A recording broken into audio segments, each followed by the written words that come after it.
الحمد لله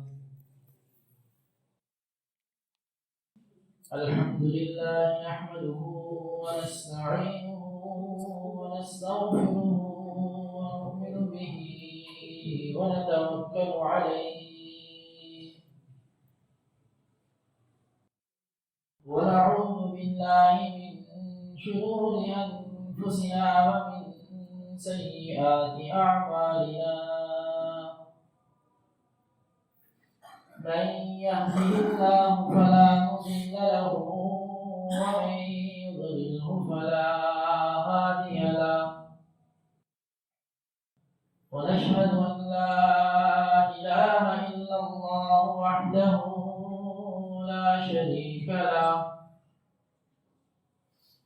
ونشهد أن سيدنا وسندنا ومولانا محمدا عبده ورسوله صلى الله تبارك وتعالى عليه وعلى آله وأصحابه وبارك وسلم تسليما كثيرا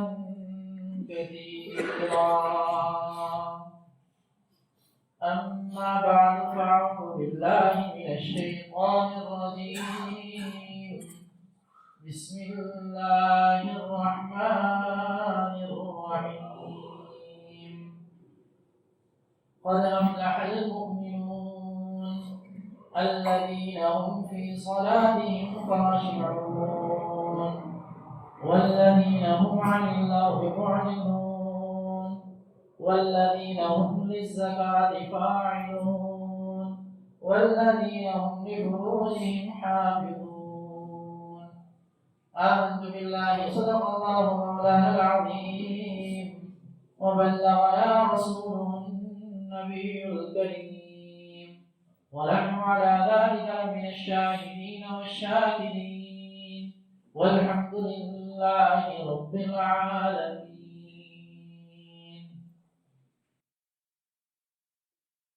تمام تعریفیں رب کائنات کے لیے جس نے اس کا فانی عالم کو وجود بخشا.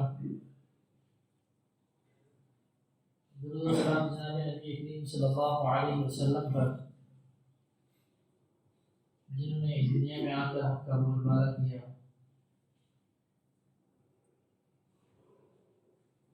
سامعین محترم، گفتگو یہ چل رہی تھی کہ اللہ رب العزت نے انسان کی فطرت کے اندر جو چیزیں رکھی ہیں اس حوالے سے ان کے احکامات کو بھی بیان کیا ہے. جیسے نفسانی خواہشات ہیں انسان کی فطرت کے اندر اللہ رب العزت نے رکھی، اب اس کو پورا کرنے کے لیے حلال طریقہ کیا ہے اس کو بھی بیان کیا ہے. ایسا نہیں ہے کہ نفسانی خواہشات کو تو اللہ رب العزت نے رکھ دیا لیکن اس کے بعد اس کے اوپر کوئی پابندی لگا دی یا اس کو کھلے عام چھوڑ دیا. پابندی لگا دی جیسے پہلے جو میں عرض کیا تھا کہ راہب اور من ان لوگوں کا معاملہ ابتدا کے اندر انہوں نے اللہ کی رضا کے حصول کے لیے جو راستہ اختیار کیا اس میں یہ تھا کہ اپنی خواہشات کی تکمیل نہ کی جائے، اس سے اللہ کا قرب حاصل ہوگا. اور پھر آج کیا حالت بنی ہوئی ہے، یا پھر بالکل ایسے ہی چھوڑ دیا کہ ٹھیک ہے جس طریقے سے مرضی چاہو خواہشات کو پورا کرتے پھرو. جب یہ افراد و تفریق شروع ہو جاتی ہے تو پھر معاشرے کے اندر بگاڑ پیدا ہوتا ہے. ابھی آپ حالت دیکھیں اس وقت آئے دن ایسی خبریں سننے کو ملتی ہیں جس سے کلیجہ منہ کو آتا ہے. چھوٹے چھوٹے بچے، چھوٹی چھوٹی بچیاں کیسے درندہ صفت انسان ان کا استعمال کر کے اور پھر بے دردی کے ساتھ ان کو قتل کر کے کہیں پھینک دیتے ہیں، اور پھر اس کے بعد جو ان کے ورثاء ہوتے ہیں، لائقین ہوتے ہیں، ان کو بھی دھمکیاں اور ان کے قانونی راستوں کے اندر رکاوٹیں اور کیا کچھ اس وقت چل رہا ہے۔ اس سب کی بڑی وجہ یہ ہے کہ ہم نے جو اللہ رب العزت نے احکامات بتائے ہیں کہ اس کی تسکین کے لیے تم نکاح کر لو، اس کو ہم نے مشکل بنا دیا، بہت مشکل بنا دیا۔ اب آپ دیکھیں ایک لڑکی کا باپ ہے، درمیانی بھی اس کی اگر کمائی ہے، مثلاً کماتا ہے، تو پھر بھی وہ بغیر ادھار دیے بچی کی شادی نہیں کرے گا۔ اسے فرنیچر خریدنے کے لیے پیسے چاہیے، اسے جہیز بنانے کے لیے پیسے چاہیے، اور پھر اسے مہندی کرنی ہے، اسے منگنی کی رسم کرنی ہے، اسے ولیمہ کرنا ہے، اور پھر ولیمے میں بھی جب لاکھوں لوگوں کو نہیں بلائے گا، 700 800 1000 بندہ نہیں ہوگا، تب تک ان کا ولیمہ بھی نہیں ہوگا۔ اور اس کے بعد ابھی وہ لڑکے والوں کے آگے ہاتھ جوڑ کے کیا ہوتا ہے کہ اگر کسی چیز کی کمی رہ گئی ہو تو بھی میری بچی کے ساتھ معافی کا معاملہ کرنا، درگزر کا معاملہ کرنا، اور اس کی آنکھوں میں پھر بھی آنسو ہوتے ہیں۔ یہ ہمارے معاشرے کی حقیقت ہے، اور بعض جگہوں پر تو غیرت نام کی چیز ہی ختم ہو گئی ہے۔ باقاعدہ ڈیمانڈ کی جاتی ہے کہ اگر تم اپنی بچی کی شادی ہم سے کروانا چاہتے ہو تو پھر فلاں چیز ہے، یہ ہماری ڈیمانڈ ہے، یہ پورا کر دو تو ٹھیک ہے ہم شادی کر لیتے ہیں، ورنہ بھی ہمارے گھر سے تم آ سکتے ہیں۔ ایسی جگہ ہیں۔ اور پھر اگر شروع کے اندر یہ بات کر دی جائے کہ ٹھیک ہے جی ہمیں تو جہیز نہیں چاہیے، ہمیں کچھ نہیں چاہیے، ہمیں بس اپنی بیٹی بنانا ہے اور فلاں کرنا ہے، جب بیچاری گھر آ جاتی ہے تو پھر اسے تانے دیے جاتے ہیں تمہارے باپ نے یہی کیا تھا، تمہاری حیثیت ہی کیا تھی۔ اتنا حقیقت ہے ہماری اس معاشرے کی، اور اب تو معاملہ اتنا آگے نکل چکا ہے کہ اب لڑکیاں بھی اپنی جوانیاں در و دیوار کی نظر کر دیتی ہیں، اور ان کی اپنی ڈیمانڈ اور کنڈیشن اتنی زیادہ ہو چکی ہیں کہ وہ معمولی لڑکے کو ہاتھ رکھنے کے لیے بھی تیار نہیں۔ معاملہ دونوں طرف سے ہے۔ ہم اگر یہ کہیں کہ لڑکیوں کی طرف سے صرف ایسا کہ لڑکیاں شادیاں نہیں کر پاتی، تو یہ معاملہ لڑکوں کی طرف سے بھی اب ایسے ہی چل رہا ہے۔ اب وہ خود بھی نہیں کرتی، شروع میں تو ان کی ڈیمانڈ اتنی ہوگی کہ فلاں چاہیے فلاں چاہیے فلاں چاہیے، اور پھر جب عمر نکل جائے گی تو پھر کہیں گے جی لڑکوں کے نخرے اتنے ہیں شادی نہیں کرتا، اور ایسے معاملہ لڑکوں کی طرف سے بھی۔ ہمارے استاد محترم 3 ٹیم میں ملازم ہیں، وہاں پہ مسجد کے خطیب ہیں، انہوں نے ایک دفعہ بتایا کہ ہماری مسجد میں ایک صاحب آئے، بڑے افسر تھے، تو آپ کہنے لگے کہ مجھے شادی کرنی ہے اور لڑکی کوئی ایسی ہو، اس میں یہ صفات ہو، یہ ہو یہ ہو یہ ہو یہ ہو، کافی سارا کچھ گنوایا۔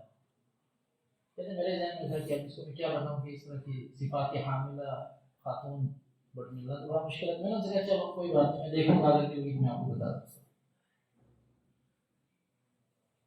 کہتے کچھ عرصہ گزر، پھر وہ صاحب آ گئے، ہاں جی کہتے میں نے سمجھا شاید شادی ہوگی، کچھ عرصے بعد ملاقات ہوئی تو میں نے پوچھا ہمیں کیا بنا آپ کی شادی ہو گئی ہے؟ میں نے کہا نہیں ابھی تو نہیں ہوئی، بس تلاش میں ہوں۔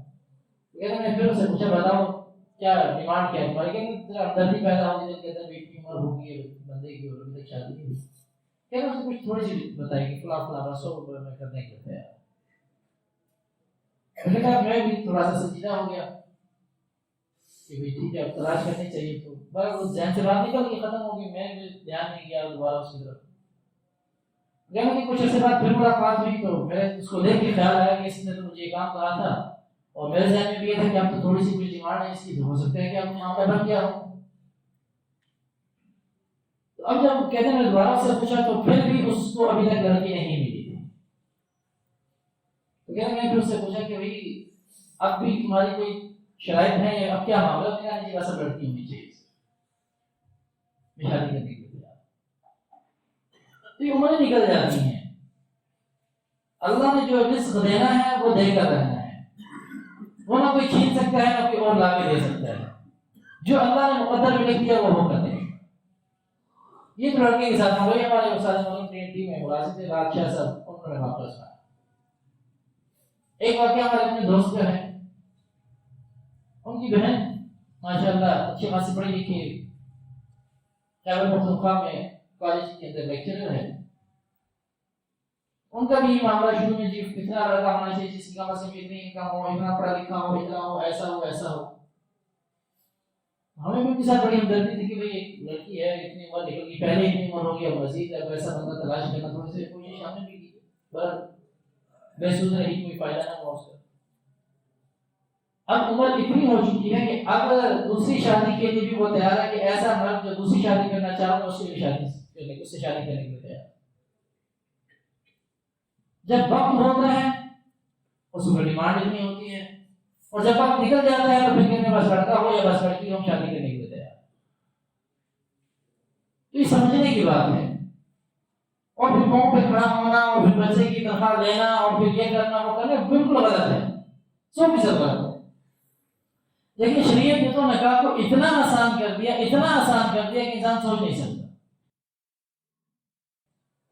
کیونکہ جب تک نکاح نہیں ہوگا تو ماحول اور معاشرے کے اندر بے حیائی پھیلے گی، گناہ پھیلیں گے، جگہ جگہ پہ گناہ آپ کو دعوت دے گا کہ بھئی آ جاؤ یہ گناہ تیار ہے اور اس سے فائدہ حاصل کرو. کیا عورتیں ہیں کیا مرد ہیں.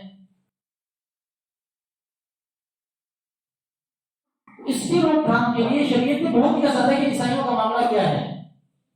ان کا معاملہ یہ ہے کہ جب تک لڑکا اور لڑکی پادری کے پاس ان کی بارگاہ کے اندر نہیں جائیں گے اور پھر اس کو خوشامد کریں گے اور پھر اسے فیس ادا کریں گے اور پھر اس کے بعد سے وقت لیں گے اور اس مقررہ وقت کے اوپر جائیں گے تو کرنے کا ہوگا. ایسا خاصا مشکل مرحلہ ہے. لیکن مسلمانوں کے اندر کیا ہے، اللہ نے اس معاملے کو کتنا آسان بنا دیا ہے جس کو ہم نے بھی کتنا مشکل بنا دیا ہے، اور پھر خود اپنے ہی طرف سے اس کے اندر ہیرو حجت کرنا شروع کر دیا. اللہ نے اتنا آسان بنایا کہ کسی کی کوئی ضرورت نہیں ہے. ایک لڑکا ہے اور ایک لڑکی ہے، وہ آپس میں نکاح کرنا چاہتے ہیں، 2 گاؤں کی موجودگی میں ان کا نکاح ہو جائے. لڑکا کہتے ہیں کہ میں تم سے نکاح کرنا چاہتا ہوں، لڑکی کہتی ہے قبول ہے، یا لڑکی کہتے ہیں میں تم سے نکاح کرنا چاہتی ہوں، لڑکا کہتا ہے مجھے قبول ہے. تم کا نکاح ہو گیا 2 گاؤں کی موجودگی میں. اب میں یاد رکھنا بس بات بتاؤں، نہ کسی مولوی کی ضرورت ہے اور نہ ہی مسجد میں آنے کی ضرورت ہے اور نہ ہی کسی اور بندے کی ضرورت ہے، تیسرے چوتھے بندے کی. تو اتنا آسان اللہ نے کر دیا کہ تمہیں کسی چیز کی ضرورت نہیں ہے. کیا تم یہ نہ سوچی ہمارے پاس فلاں چیز نہیں تھی، ہمارے وسائل نہیں تھے، ہمارے پاس فلاں معاملہ نہیں تھا، اس وجہ سے ہم بچوں کی شادی نہیں کر سکتے، ان کا نکاح نہیں کر سکتے. بس خطبے کی بھی ضرورت نہیں ہے، خطبہ بھی بس ہے. اور خطبہ بھی اگر دولہے کو آتا ہے خود پڑھ لے خطبہ، کسی مولوی کی ضرورت کوئی نہیں ہے، خود پڑھے.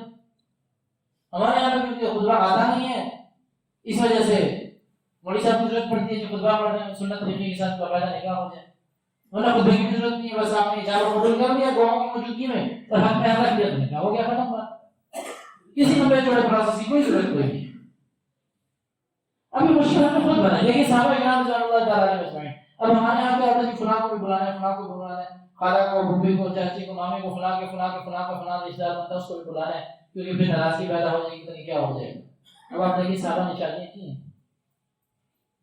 حضرت عبدالرحمن بن عوف رضی اللہ تعالیٰ مشہور صحابی ہیں، اشرا مبشرہ میں سے ہیں، جن کو اللہ کے نبی نے بشارت دی کہ آپ جنتی ہیں، دنیا کے اندر رہتے ہوئے خوشخبری ملی.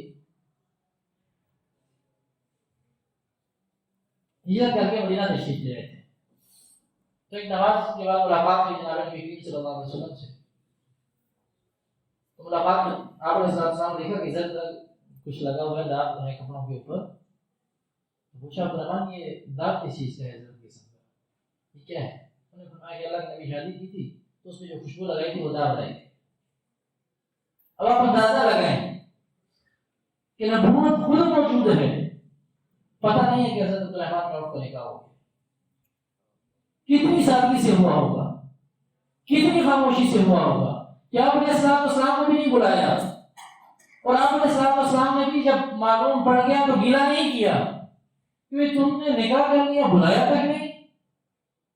ہمارے یہاں کیا ہوتا ہے وہ دور کا کوئی رشتہ دار بس اس نے ہمیں شادی بھی نہیں بلایا، آج کے بعد ہمارا جینا مرنا سے ختم، کوئی فوت کی نہیں، کوئی شادی بیاہ نہیں، ختم، بس خوشی غمی ہمارے ساتھ ختم ہو گئی.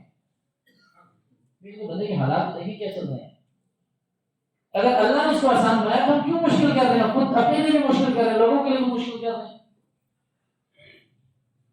ہمارے یہاں مسجد کے امیر صاحب مرحوم رحمۃ اللہ علیہ ایک دن میں عشاء کی نماز میں آیا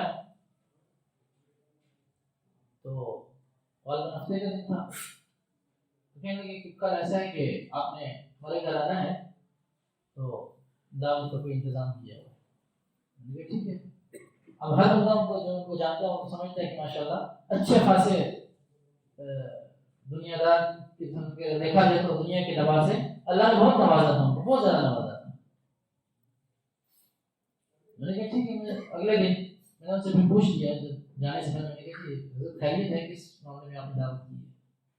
کہتے ہیں بس بیٹی کی رخصتی کرنی تھی، تو میں نے کہا اچھا میں تھوڑی سی کھانے کا انتظام کیا، ابھی آج تو وہاں جا کے دیکھا تو یقین جانے کہ 30 بندوں سے اوپر بندے نہیں تھے وہاں پہ۔ ایک کمرے کے اندر نیچے دسترخوان لگا ہوا ہے، سارے بندے کھانا کھا رہے ہیں، اور ایک مثال قائم کر دی، ایک ماحول معاشرے کے اندر خاندان کے اندر ایک مثال قائم کی کہ اگر کوئی غریب یہ نہ کہے کہ میرے پاس کچھ نہیں ہے، میں اپنی بیٹی کی شادی کیسے کروں۔ اور پھر ایک اور صحابی حضرت جابر رضی اللہ تعالیٰ عنہ، انہوں نے آپ علیہ السلام کے پاس سے آ کے اس کی اللہ کے میں نے شادی کر دی ہے۔ میں اچھا بڑی خوشی کی بات ہے، آپ نے شادی کر لی، مبارک ہو آپ کو بھائی۔ تو کس سے کی ہے؟ کسی بیوہ سے کی ہے، کنواری سے کی ہے، کس سے کی ہے؟ مطلقہ سے کی ہے، کون ہے جس سے کی ہے؟ تو فرمانے لگے کہ میں نے ایک بڑی عمر کی خاتون سے شادی کی ہے، کیونکہ میری 2 بہنیں ہیں، چھوٹی ہیں، ان کی پرورش اور ان کی تربیت کا معاملہ ہے، تو اگر کسی کنواری سے کرتا تو مشکل تھا کہ ان کو سنبھال سکتی، ان کی پرورش صحیح طریقے پر کر سکتی۔ تو میں نے ایک بیوہ سے کی ہے، بڑی عمر کی ہے، تاکہ ان کو بھی دیکھ بھال ان کی بھی کر سکے۔ اللہ کے نبی نے ان کو دعا دی، اور یہ نہیں کہا کہ آپ نے مجھے بلایا نہیں اور خبر نہیں، کہا خبر نہیں، بس چھپ چھپ کے آپ نے شادی کر دی، بتایا تک نہیں۔ تو جس کام کو اللہ نے آسان بنایا ہے، ہم نے اس کو مشکل بنا کے اپنے لیے مسائل کھڑے کیے ہیں۔ آج ماحول معاشرے کے اندر جو بڑی خرابیاں ہیں، ان بڑی خرابیوں کے اندر ایک خرابی یہی ہے کہ جب بچوں کی عمریں نکل جاتی ہیں، اس کے بعد ہم سوچتے ہیں کہ ان کی شادی نہیں کرنی۔ بچہ 14 سال کی عمر میں جوان ہوا، 13 سال کی عمر میں جوان ہوا، شادی جا کر ہو رہی ہے 25 سال کی عمر، 24 سال کی عمر۔ یہ جو اس کا 8-10 سال کا عرصہ درمیان کا گزرا، بتائے کون مجرم ہے؟ اللہ کیا کیا جواب دیں گے؟ کیوں ظلم کیا اس کے اوپر؟ جب 14 سال کا وہ جوان ہو گیا تھا، کیا تم ایک لڑکی کا خرچہ برداشت نہیں کر سکتے تھے؟ لڑکی 14 سال کی عمر میں، 13-12 سال کی عمر میں جوان ہو گئی، چلو قوانین کے مطابق 18 سال کی عمر تک کی گنجائش ہے کہ آپ 18 سال کی عمر میں کریں، پاکستانی قانون کے مطابق۔ تو آپ 18 کے بعد آپ پھر 24 اور 25 سال کی عمر میں، یہ جو 8-10 سال جوانی کے بعد یہ کچھ عرصہ قانونی طور پہ گزر گیا، اور پھر اس کے بعد غیر قانونی طور پہ کچھ عرصہ گزر گیا، بتائیں کون مجرم؟ کیا ان کی خواہشات نہیں ہیں؟ یہ کوئی اللہ کے اتنے بڑے بنی ہے کہ اپنی خواہشات کو دبا دیں گے، اور پھر جہاں پر ہر جگہ سے گناہ کی دعوت مل رہی ہو، ٹی وی گھر کے اندر ہے، کیبل گھر کے اندر ہے، اور موبائل اور انٹرنیٹ گھر کے اندر ہے، ہر ہاتھ کے اندر موبائل ہے، تو کون مجرم ہے اس کا؟ اس ماحول اور معاشرے کی خرابی کا مجرم کون ہے پھر؟ یہ وہی لوگ مجرم ہیں جو وقت آنے پر اپنے بچوں کی شادی نہیں کرتے۔ آپ نے سامنے فرمایا کہ جیسے ہی جن کاموں میں جلدی کرنی ہے، جو کام آپ نے فرمایا کہ جن کاموں میں جلدی کرو، ان میں ایک کام یہ بھی ہے کہ اپنے بچوں کی شادی وقت ہونے پر بس کر دو۔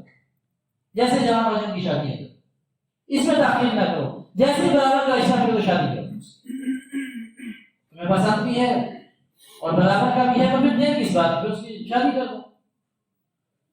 تو اس لیے اللہ کے نبی نے اور صحابہ نے کر کے دکھایا، یہ طریقہ ہے، آج بھی لوگ کر کے دکھاتے ہیں، لیکن ہم لوگ صرف اپنی ناک کے چکر میں کہ میری ناک نہ کٹ جائے، اور ماحول معاشرے میں رکھ کے ہم اتنے بڑے لوگ ہیں اور 1000 بندہ نہیں بلا سکے، کہ بڑی بدنامی کی بات ہے کہ ہمارے ناکر کے علاقے کے اندر اتنے بڑے آدمی اور 1000 بندہ ہماری شادی پہ بیٹھا نہیں، وہ یہ کیا بات ہے؟ اور پھر پورے محلے والوں کو رات کو ڈھول ڈھمکے کر کے بتائیں گے کہ ہماری شادی ہے، لوگ کیا کہیں گے؟ یہ تو 40واں ہونے کی شادی ہو رہی ہے، میری اپنی شادی پہ محلے والوں کا ہمیں تو نہیں سمجھ آئی کہ کوئی 40واں کی شادی ہے، کیا ہو رہا ہے؟ پتہ ہی کوئی نہیں چلتا۔ اس سے اچھا تو ہم نے کہا کہ ہمارے 40واں ہوتے ہیں، جس طرح آپ کو شادی کر رہے ہیں۔ تو خدا کے لیے اپنے بچوں کے اوپر رحم کریں، ماحول معاشرے کے اوپر رحم کریں، اور جتنی بھی دینی احکامات اور شریعت کے جو قوانین اور ضوابط ہیں ان کو دیکھ بھال کر اس حوالے سے جو ہے نا اس کی فکر کریں. بہرحال ایک دو اعلانات ہیں. ایک اعلان تو یہ کہ پہلے بھی اس لیے تھا کہ ہمارے یہاں ایک کھمبے کے ساتھ لوگ یہاں پرانی اوراق لٹکا دیتے ہیں. یہ مقدس اوراق ہوتے ہیں, یہ کھمبے کے ساتھ لٹکا ہیں. بعض اوقات تو پورا قرآن کا جو صحیفہ ہے وہ لٹکا ہوا ملتا ہے. تو اب یہاں پر لٹکانے کا مقصد کوئی نہیں ہے, کیونکہ وہ گر جاتا ہے, لفافہ پھٹ جائے, شاپر پھٹ جائے, ویسے گر جائے تو بڑی بے حرمتی اور بے ادبی ہوتی ہے اس کی. تو آپ حضرات سے گزارش ہے کہ ہمارے یہاں باغبان والے ہیں, اس کے اچھے انتظام ہے, ان کو بتا دیں, یا مسجد میں یہاں پہ اوپر رکھ دیں, قبرستان کے اندر انتظام ہے وہاں پہ رکھ دیں. تھوڑی سی ہمت کر کے وجہ سے جہاں جتنی دیر آپ یہاں پہ لٹکانے میں لگاتے ہیں قبرستان میں چھوڑ دیں, باغبانوں کو بتا دیں, مسجد میں رکھیں تاکہ وہ جو مقدس اوراق ہیں ان کی توہین نہ ہو. یہ بہت بڑی بے حرمتی کی بات ہے. اور پھر انشاءاللہ اگلا جمعہ جو کچھ ایک سفر درکار ہے کراچی کا, تو 25 سے لے کر 5 تاریخ تک, تو اس میں پھر ملاقات میں ہوگی. آپ حضرات سے بھی دعائیں کی درخواست ہے, آپ کی دعاؤں میں یاد رکھیں. اللہ رب العزت سے دعائیں کہ اللہ رب العزت دین کی سمجھ نصیب فرمائے.